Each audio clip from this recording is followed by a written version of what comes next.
ఆంధ్రప్రదేశ్లో ఎన్నికలు దగ్గర పడుతున్న వేళ ప్రజలను మచ్చిక చేసుకునేందుకు ప్రజాప్రతినిధులు నానా పాట్లు పడుతున్నారు. తాజాగా విశాఖ దక్షిణ ఎమ్మెల్యే వాసుపల్లి గణేష్ తన నియోజకవర్గ ప్రజలకు సంక్రాంతి కానుకగా కోడి, మద్యం బాటిళ్లు పంపిణీ చేశారు. ముందుగా ఎమ్మెల్యే అనుచరులు ఇంటింటికి వెళ్లి టోకెన్లు పంపిణీ చేశారు. అనంతరం వాసుపల్లి గణేష్కు చెందిన రామబాణం జూనియర్ కాలేజీ వేదికగా టోకెన్లు తెచ్చిన వారికి కోళ్లు, మద్యం ఫుల్ బాటిల్ పంపిణీ చేశారు.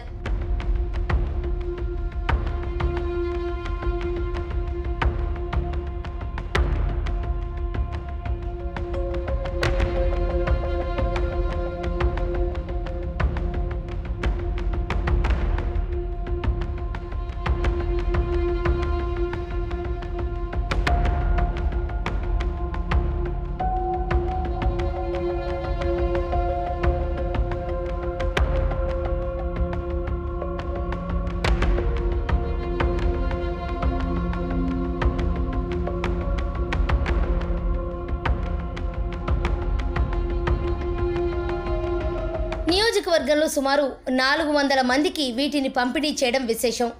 ఇందుకు సంబంధించిన వీడియోలు వైరల్గా మారాయి.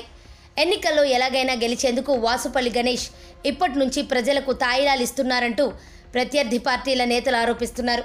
గతేడాది దసరా పండుగ సందర్భంగా విశాఖ దక్షిణ మండల వైసీపీ అధ్యక్షుడు దొడ్డి బాపు ఆనంద్ ప్రజలకి కోడి, మద్యం బాటిల్ పంపిణీ చేస్తున్న వీడియో సోషల్ మీడియాలో వైరల్గా మారిన సంగతి తెలిసిందే.